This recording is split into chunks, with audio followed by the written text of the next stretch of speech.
Capítulo 14. Como obter o sentimento de vitória? Nosso mecanismo criador automático é teológico.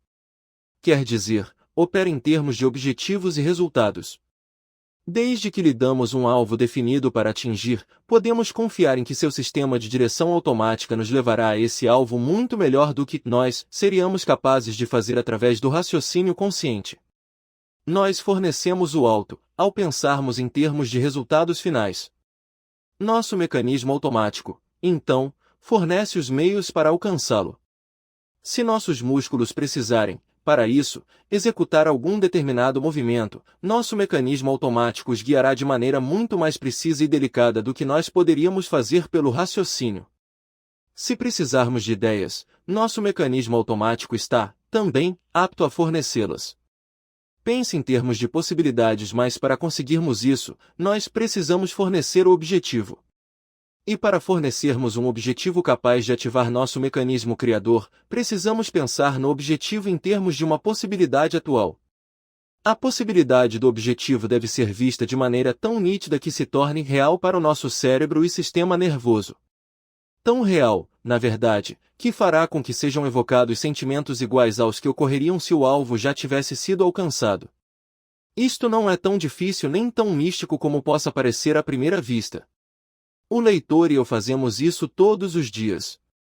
Por exemplo, o que são as inquietações em torno de possíveis resultados adversos, acompanhadas de sentimentos de ansiedade, incapacidade ou talvez humilhação? Sentimos, praticamente, de antemão, as mesmas emoções que seriam adequadas para o caso de termos fracassado. Desenhamos para nós mesmos o fracasso, não vagamente, nem em linhas gerais, mas vividamente com abundância de detalhes. E repetimos para nós mesmos imagens de fracasso, muitas e muitas vezes. Procuramos na memória e de lá tiramos imagens de fracassos passados. Lembre-se do que frisamos antes, nosso cérebro e sistema nervoso não distinguem a diferença entre a experiência real e a que foi vividamente imaginada. Nosso mecanismo criador automático sempre age e reage adequadamente ao meio ambiente, às circunstâncias ou à situação. A única informação de que ele dispõe sobre o meio ambiente, as circunstâncias ou a situação é aquilo que pensamos ser verdade a respeito dessas coisas.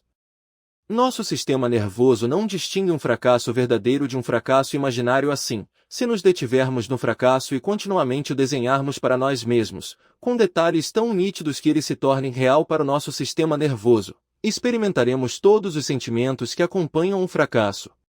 Por outro lado, se conservarmos em mente nosso alvo positivo, se o desenharmos para nós mesmos de maneira vivida a ponto de o tornar real, e nele pensarmos em termos de fato consumado, experimentaremos, por igual razão, os sentimentos de vitória, autoconfiança, coragem e fé em que os resultados serão os que desejamos. Não podemos, conscientemente, espiar dentro do nosso mecanismo criador e ver se ele está engrenado para o êxito ou para o fracasso. Mas podemos determinar sua tendência, por meio dos nossos sentimentos. Quando ele está armado para o êxito, experimentamos o sentimento de vitória. Preparando sua maquinaria para o êxito, esse segredo existe para o controle do seu mecanismo criador inconsciente. Tal segredo é este: invoque, capture o sentimento de êxito. Quando nos sentimos vitoriosos e confiantes, agimos com êxito. E se esse sentimento for realmente forte, de maneira nenhuma fracassaremos. Não é o sentimento de vitória, em si, que nos leva a agir com êxito, ele é antes o indício ou sintoma de que estamos engrenados para o êxito. É mais como o termômetro, que não traz calor a uma sala, ele mede o calor. Contudo, podemos usar esse termômetro de forma muitíssimo prática. Lembre-se, quando você experimenta o sentimento de vitória, sua maquinaria interna está engrenada para o êxito. Um exagerado esforço consciente para conseguir a espontaneidade tende a destruir a ação espontânea. É muito mais fácil e eficiente definir, simplesmente, o seu objetivo. Desenhe-o mentalmente de maneira clara e vivida. Basta depois capturar o sentimento que você experimentaria se o objetivo tivesse sido atingido. Você estará então agindo de maneira espontânea e criadora. Estará usando os poderes do seu subconsciente. Sua maquinaria interna estará então engrenada para o êxito, para orientar você no sentido de fazer os movimentos e ajustes musculares corretos, para supri-lo de ideias criadoras, e fazer tudo o que for preciso para transformar o objetivo em fato consumado. Isto é difícil, mas pode ser feito. Há realmente mágica nesse sentimento de vitória. Ele é, aparentemente, capaz de eliminar obstáculos e impossibilidades. Pode usar erros e falhas para alcançar o sucesso. J.C. Penney conta como ouviu o pai dizer em seu leito de morte: "Sei que Jim vencerá na vida." Daquele dia em diante, Penney sentiu que teria êxito, seja lá como fosse, embora não possuísse bens, nem dinheiro, nem grande instrução. A cadeia de lojas J.C. Penney foi erguida sobre muitas circunstâncias impossíveis e momentos desencorajadores.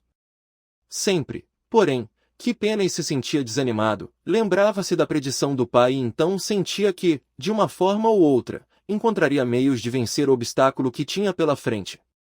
Após fazer fortuna, perdeu-a numa idade em que a maior parte dos homens já estão de há muito aposentados. Achou-se sem vintém, já em idade madura, e com poucas evidências tangíveis que lhe alimentassem novas esperanças. Mas de novo lhe vieram à memória as palavras do pai, e ele sem demora reconquistou o sentimento de vitória, que agora já lhe era habitual. Reconstruiu a fortuna, e dentro de poucos anos operava com maior número de lojas do que antes. Disse Henry J. Kaiser: "Quando tenho uma tarefa áspera e desafiadora para ser feita, procuro alguém que tenha entusiasmo e otimismo pela vida, que enfrente seus problemas cotidianos com animada confiança, que demonstre coragem e imaginação, que tempere seu espírito alegre com planejamento cuidadoso e trabalho duro, e que diga: isto é difícil, mas pode ser feito." Como o sentimento de vitória trouxe êxito a Leigh Giblin, fundador da famosa Clínica de Relações Humanas Leigh Giblin, e autor do livro How to Have Power and Confidence in Dealing with People, Como ter poder e confiança no trato com as pessoas, leu o primeiro rascunho deste capítulo, depois me contou como a imaginação, mais o sentimento de vitória, obraram como mágica em sua própria carreira. Leigh fora durante anos excelente vendedor e gerente de vendas. Havia feito alguns trabalhos de relações públicas, e ganhará certa reputação como especialista em relações humanas. Gostava do trabalho, mas queria ampliar seu campo de atividades. Seu grande interesse eram os seres humanos, e após anos de estudo, tanto teórico como prático, acreditou que tinha algumas soluções para os problemas que os homens às vezes têm com seus semelhantes. Queria fazer conferências sobre relações humanas. Seu grande obstáculo, porém, era sua pouca experiência de falar em público. Uma noite, disse-me Leigh, estava eu deitado meditando no meu grande desejo. A única experiência que tinha tido como orador foi quando me dirigi a pequenos grupos de meus próprios vendedores em reuniões de vendas, e um pouco também no exército, onde servi como instrutor. O próprio pensamento de me erguer diante de um grande auditório me aterrorizava. Não podia imaginar a mim mesmo fazendo tal coisa com êxito. E no entanto era capaz de falar aos meus vendedores com absoluta naturalidade. E falava a grupos de soldados sem nenhum constrangimento. Ali, deitado na cama, recapturei mentalmente o sentimento de êxito e confiança que eu tinha quando dirigia a palavra a esses pequenos grupos. Recordei todos os pequenos detalhes incidentais que acompanharam minha sensação de autoconfiança. Depois, em imaginação, vi a mim mesmo em pé diante de um gigantesco auditório, discorrendo sobre relações humanas, e ao mesmo tempo experimentando a sensação de aprumo e confiança que tivera diante dos pequenos grupos. Vi a mim mesmo em detalhe, exatamente como iria me pôr de pé. Senti até a pressão dos pés no soalho, vi a expressão das pessoas, e ouvia-lhes os aplausos. Vi a mim mesmo discursando com brilho, e com retumbante êxito. Alguma coisa pareceu estalar em minha inteligência. Sentia-me eufórico. Naquele preciso momento, senti que seria capaz. Eu fundir o sentimento de confiança e êxito do passado ao quadro de minha carreira futura, o qual eu desenhara na imaginação. Era tão real o meu sentimento de êxito que eu não tinha mais dúvida de que triunfaria. Consegui o que você chama de sentimento de vitória, que aliás nunca mais me abandonou.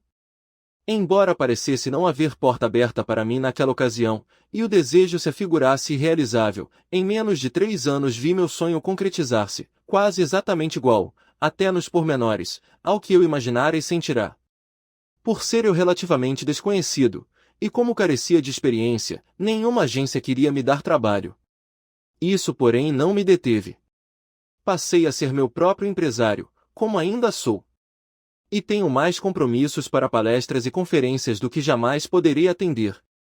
Hoje Leigh Giblin é conhecido como grande autoridade em relações humanas. Não é raro, para ele, ganhar vários milhares de dólares em uma só noite de trabalho. Mais de 200 entre as grandes firmas norte-americanas lhe pagaram já milhares de dólares para dirigir clínicas de relações humanas entre seus funcionários. Seu livro How to Have Confidence and Power, Como Ter Confiança e Poder, se tornou um clássico na matéria. E tudo começou com um quadro em sua imaginação, e mais aquele sentimento de vitória. Como a ciência explica o sentimento de vitória? A ciência da cibernética projeta nova luz sobre a maneira como atua o sentimento de vitória. Mostramos anteriormente como os servomecanismos eletrônicos utilizam dados acumulados, comparáveis à memória humana, para relembrar ações bem-sucedidas e repeti-las. O aprendizado de uma aptidão é sobretudo questão de se fazerem tentativas, errar é acertar, até que um certo número de ações bem-sucedidas fique registrado na memória. Os cientistas especializados em cibernética construíram o que chamaram de rato eletrônico, que é capaz de descobrir o caminho através de um labirinto. Na primeira tentativa o rato comete grande número de erros. Ele constantemente vai de encontro a paredes e obstruções. Mas cada vez que dá com uma obstrução, vira 90 graus e tenta de novo. Se for de encontro a outra parede, dá outras viradas e vai de novo para frente. Finalmente, após muitos erros, paradas e viradas, o rato atravessa o labirinto. O rato eletrônico, porém, se lembra das viradas bem-sucedidas, e na vez seguinte reproduz os movimentos certos, atravessando o labirinto com rapidez e eficiência. A finalidade do exercício é fazer tentativas repetidas, corrigir constantemente os erros, até marcar um tento. Após obter-se um molde de ações bem-sucedidas, esse molde é armazenado não somente no que chamamos de memória consciente, como também em nossos próprios nervos e tecidos. A linguagem popular é muitas vezes surpreendentemente intuitiva e descritiva. Quando dizemos, eu sentia nos ossos que seria capaz de fazer tal coisa, não estamos muito longe da verdade. Descrevemos assim, de maneira muito adequada, os últimos conceitos científicos do que se passa na mente humana quando aprendemos, imaginamos ou recordamos.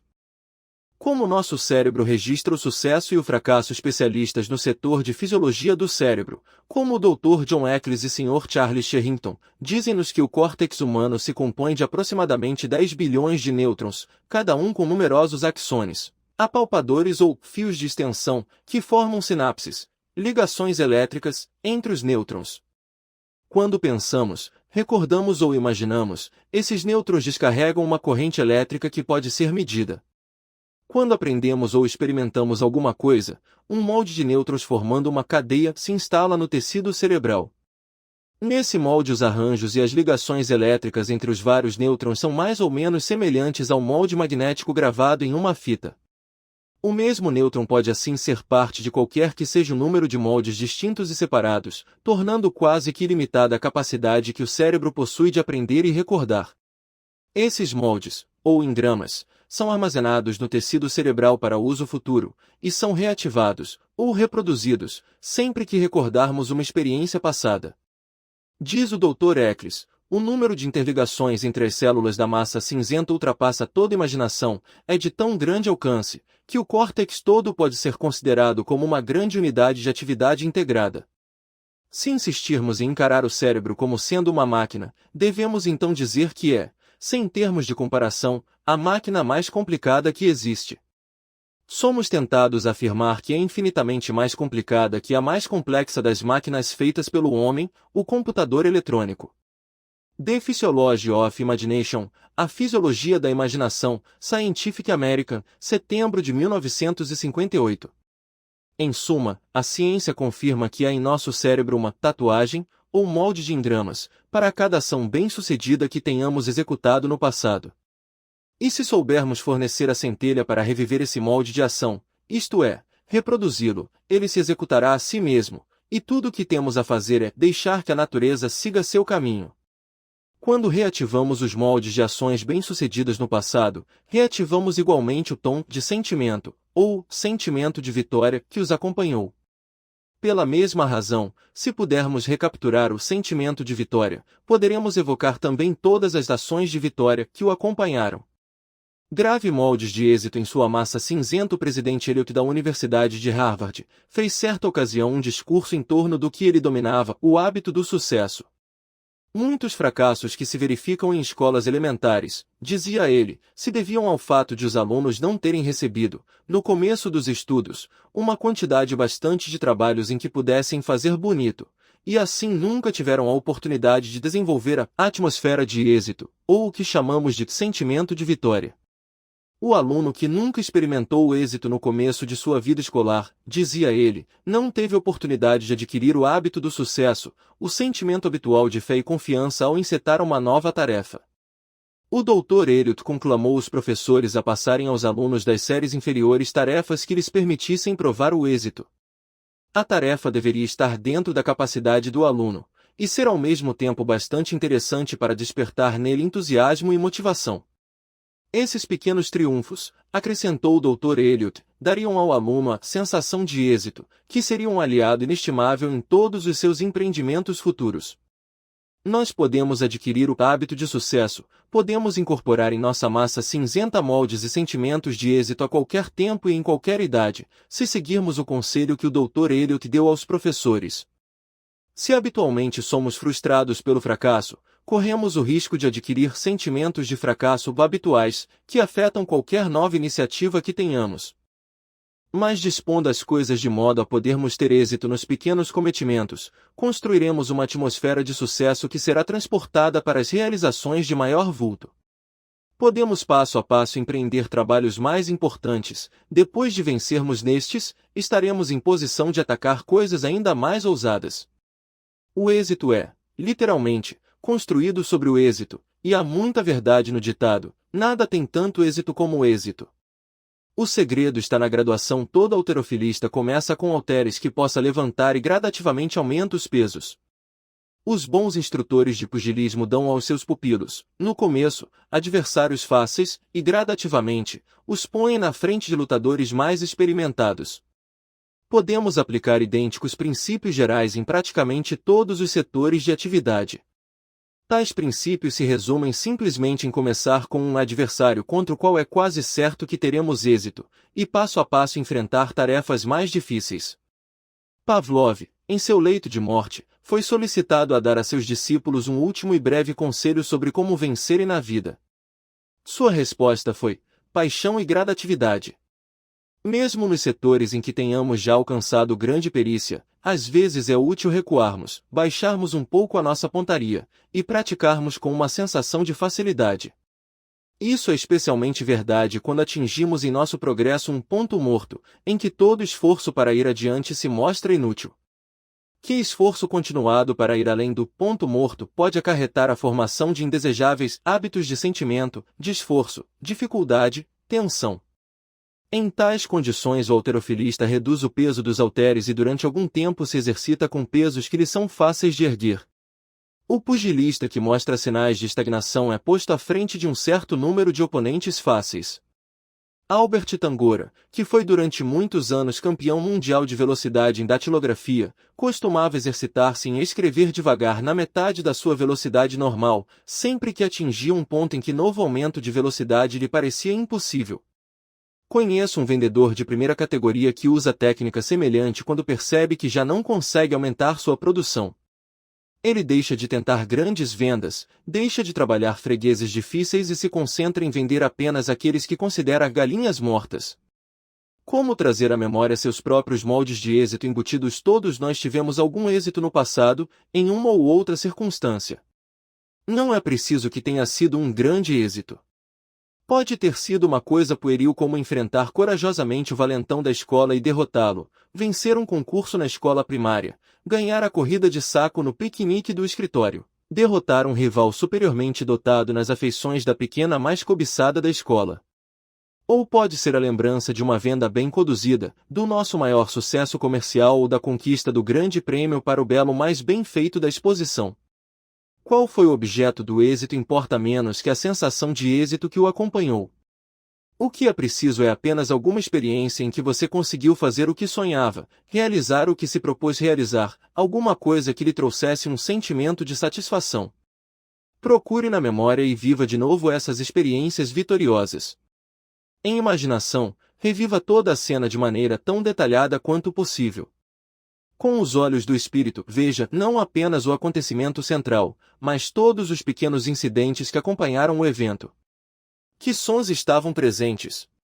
Que tal era o ambiente que o cercava? Que mais acontecia a você na ocasião? Que objetos estavam presentes? Que época do ano era? Fazia frio ou calor? E assim por diante. Quanto mais pormenorizada for a lembrança, melhor. Se puder recordar com bastantes detalhes o que sucedeu quando você triunfou em alguma época passada, você se surpreenderá sentindo-se exatamente como se sentiu então.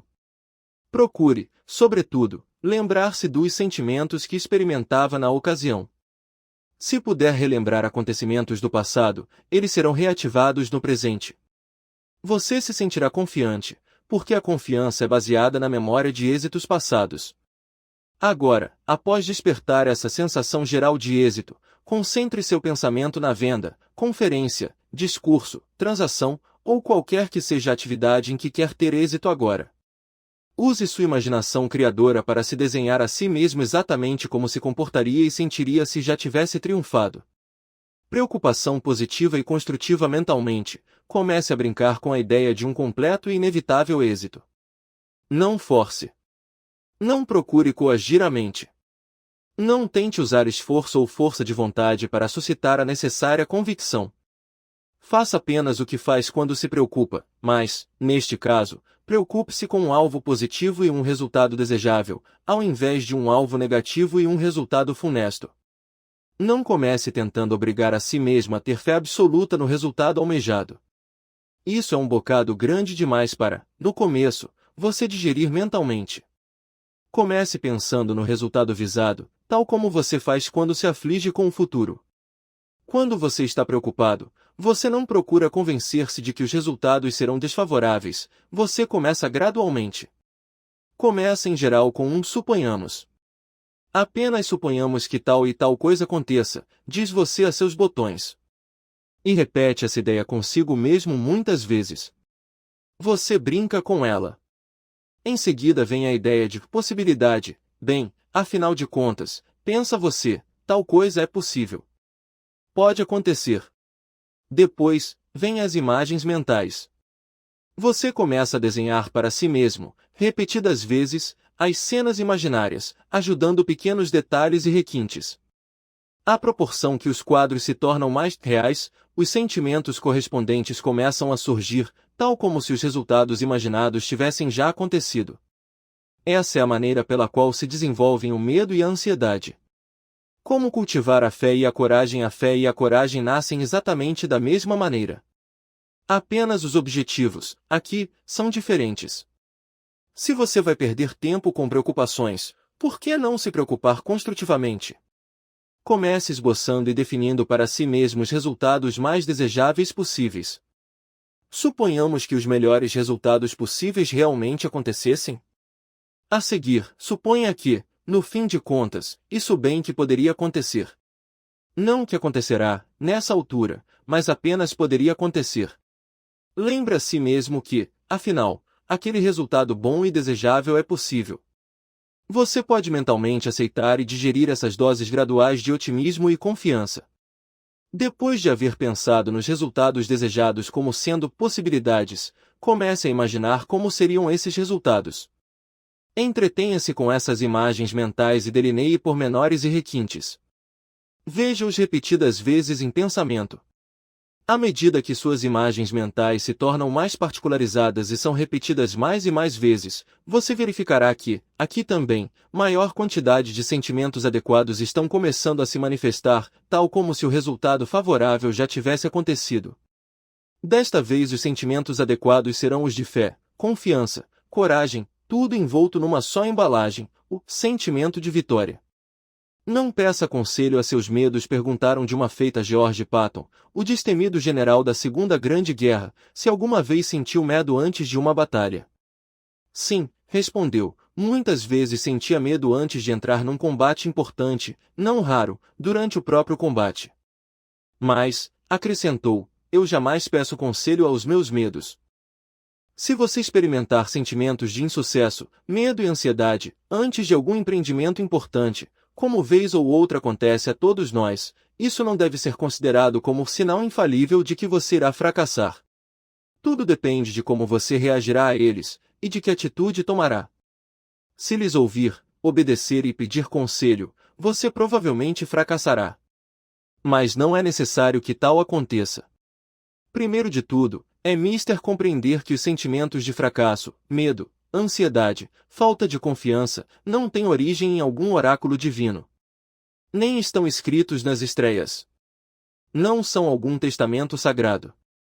Nem constituem indicação de um destino rígido e inamovível, a significar que o malogro está decretado e decidido.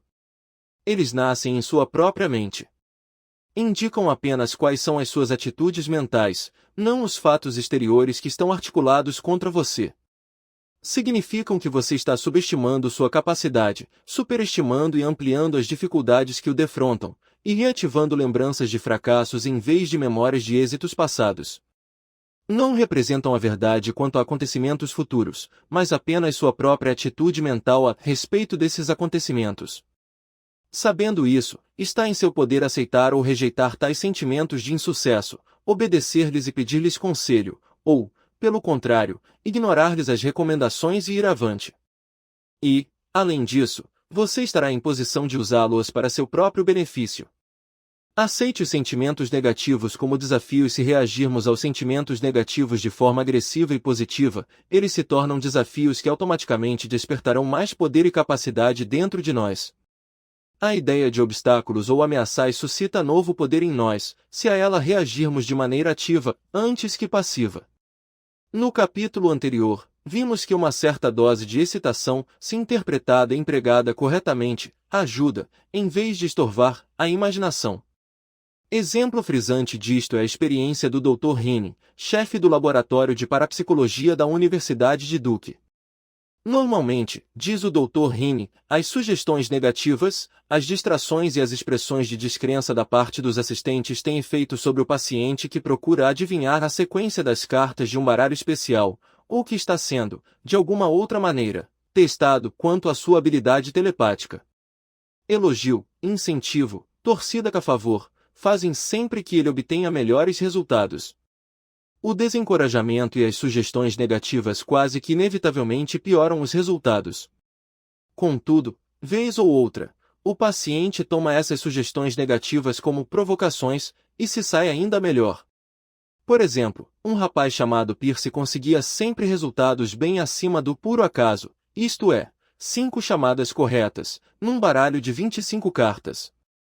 O Dr. Heaney resolveu desafiar Pierce a acertar ainda maior número de vezes. Antes de cada tentativa, apostava em que ele não acertaria a carta seguinte. Era evidente que Pierce estava sendo estimulado a uma alta intensidade. A aposta foi a maneira mais conveniente de obrigá-lo a se lançar ao teste com todo o entusiasmo de que era capaz, disse o Dr. Heaney. E Pierce adivinhou as 25 cartas.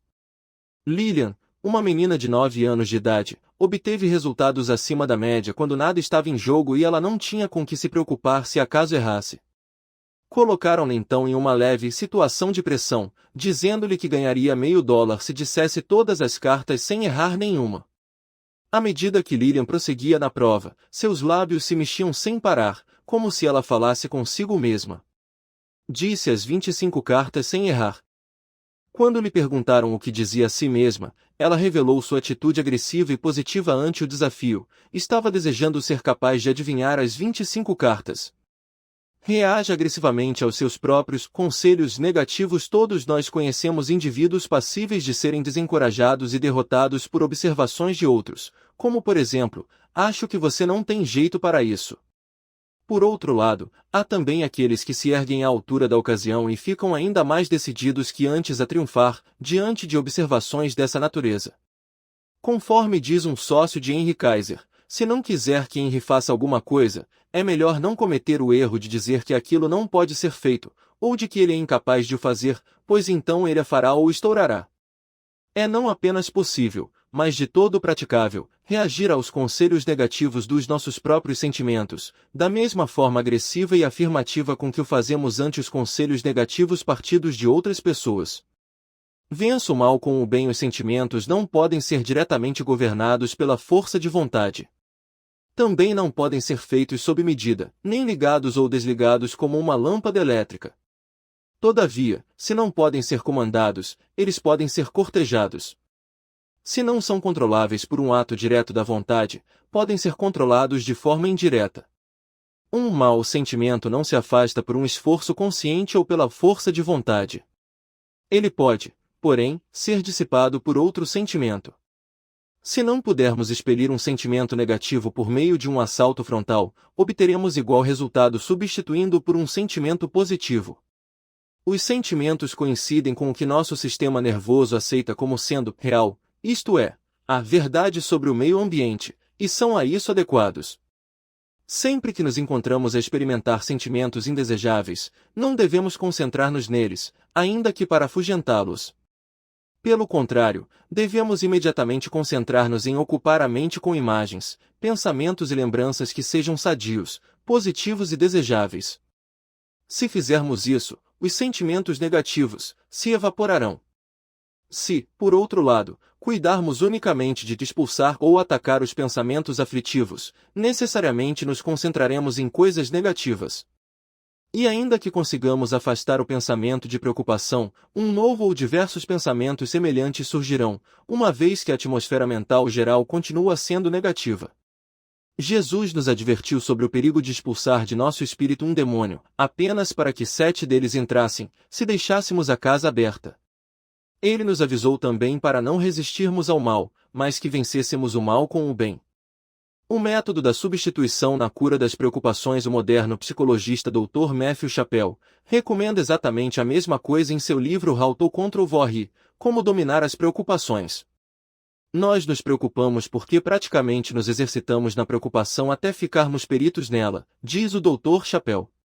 Nós habitualmente costumamos acalentar imagens negativas do passado e antecipar o futuro. Essa preocupação provoca tensão. Fazemos então esforços para deixarmos de nos preocupar, e somos apanhados em um círculo vicioso. O esforço aumenta a tensão. A tensão suscita uma atmosfera de preocupação. A única possibilidade de cura para a preocupação, afirma ele, é adquirir o hábito de imediatamente substituir as imagens de preocupação desagradáveis, por imagens mentais aprazíveis e sãs. Todas as vezes que nos surpreendermos a nos preocupar, devemos utilizar isso como sinal para imediatamente ocupar nossa mente com quadros mentais agradáveis do passado ou com antevisão de experiências favoráveis no futuro. Com o tempo a preocupação se destruirá a si mesma, pois se torna estímulo para a prática da antipreocupação.